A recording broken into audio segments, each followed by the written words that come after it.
आपने मुझसे वादा किया था कि अगर मेरी पोजीशन आई तो मैं जो मांगूँगा आप मुझे वो देंगे। अब आप मना कर रही हैं। मैंने अज़ीज़ को कहा, हाँ मैंने कहा था मैं मानती हूँ, लेकिन जो तुम कह रहे हो वो नहीं हो सकता। मेरा नाम राबिया है, मेरी शादी हो चुकी है, मैं एक गाँव में अपने शौहर के साथ रहती हूँ। मेरा शौहर एक सरकारी मुलाजिम है, लेकिन इसकी मुलाजमत दूसरे शहर में है, इसलिए इसे नौकरी के सिलसिले में दूसरे शहर जाना होता है। मैंने अपने शौहर कई बार कहा कि अब कोई और जॉब ढूंढ ले, जारी नहीं शादी हुई है और मेरा इस तरह आपसे दूर रहना मुझे अच्छा नहीं लगता। और अभी तो जारी नहीं शादी हुई है। मेरे शौहर मुझे कहते हैं कि बेगम दिल तो मेरा भी यही करता है कि तुम्हें छोड़ कहीं नहीं जाऊं, लेकिन अब काम के सिलसिले में मुझे जाना पड़ता है। मेरे शौहर ने कई दफ़ा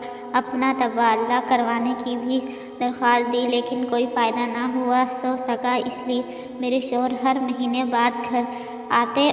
मैं भी घर पर अकेली ही होती हूँ, मैं बोर होती रहती हूँ। मैं खुद पढ़ी लिखी हूँ, इसलिए मैंने घर में एक ट्यूशन सेंटर खोल रखा है, जहाँ मैं 8वीं जमात से लेकर 10वीं जमात के बच्चों को पढ़ाती हूँ। मेरी ट्यूशन सेंटर में मोहल्ले के तमाम बच्चे और बच्चियाँ आती हैं। इस तरह मैं बच्चों को पढ़ा कर वक्त गुजारती भी करती हूँ और पैसे भी कमा लेती हूँ। एक दिन मामूल के तबक बच्चों को पढ़ा रही थी, दरवाजे पर दस्तक हुई।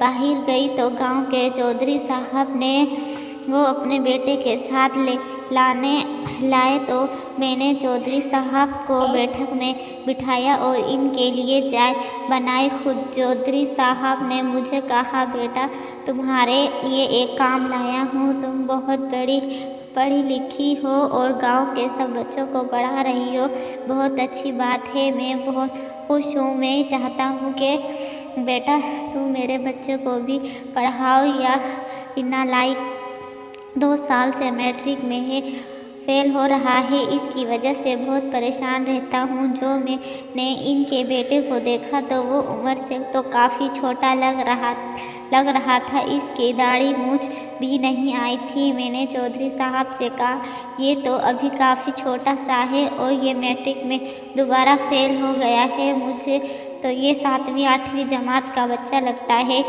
चौधरी साहब ने कहा, तुम इसको बच्चा मत समझना, ये तुम्हारी सोच से भी ज़्यादा तेज़ है। मैंने कहा, चलो ठीक है, मैं अपनी पूरी कोशिश करूँगी।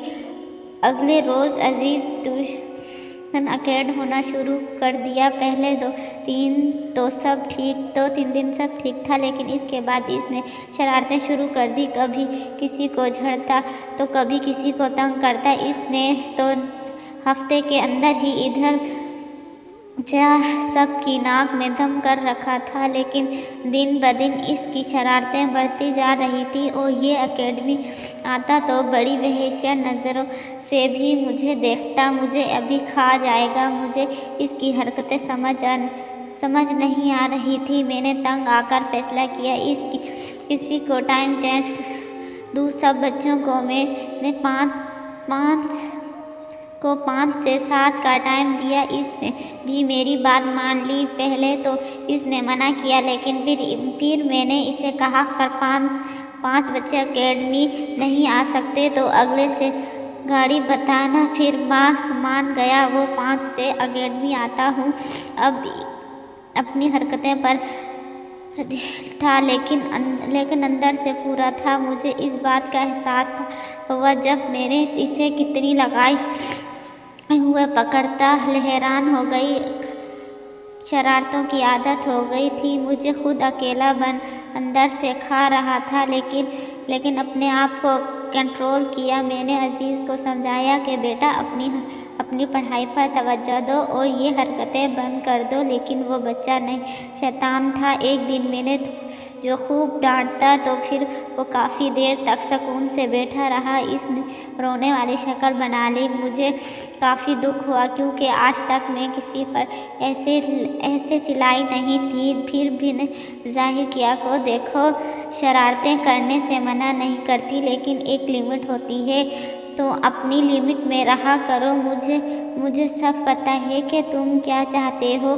मैं कोई बच्ची नहीं हूँ जो समझ ना सकूँ। तुम पढ़ाई में भी ज़ीरो और ऊपर से ये हरकतें। इतने अजीज़ ने मुझे टीचर मैं परसों का टेस्ट मार्क्स ले आया हूँ, फिर तुम मुझे नालायक नहीं कहना ना मैं दिल अच्छे मार्क्स सकता कहा। ठीक अजीज़, अगर तुम जितने तो मैंने लाइक कहा छोड़ दूँगी और इस दिन कोई पढ़ाई नहीं करूँगी। चाहिए कर लेना, दिन तुम्हारा होगा। ज़हर ने हामी भर ली। वो दिन था तक इसने शरारतें ना की, पढ़ाई में मगन रहा। लेकिन मैंने सोचा कि 2 दिन क्या है, कर लेना है। लेकिन मैं हैरान तब हुई जब एक शाम वो अपने पढ़ने के कमरे में बैठी टीवी देख रही थी। इसने अपने साथ मुझे टेस्ट दिखाया और कहने लगा, टीचर मैंने कहा था ना मैं नालायक नहीं हूँ। तो जैसे हैरान हो चुकी थी। मैंने कहा ज़कात में ज़रूर चीटिंग की होगी। 2-4 सवाल जिसको वाकई ये था। फिर इसने कहा, टीचर अब आपने कहा था कि वो जो चाहोगा आप मुझे वो देंगी। मैंने कहा हाँ बिल्कुल कहा था। क्या चाहिए तुम्हें? जब अजीज़ ने बताया तो मैंने अजीज़ को कहा, नहीं ये नहीं हो सकता। तुम क्या कैसी बातें कर रहे हो? तुम्हें पता है। लेकिन इतने में टीवी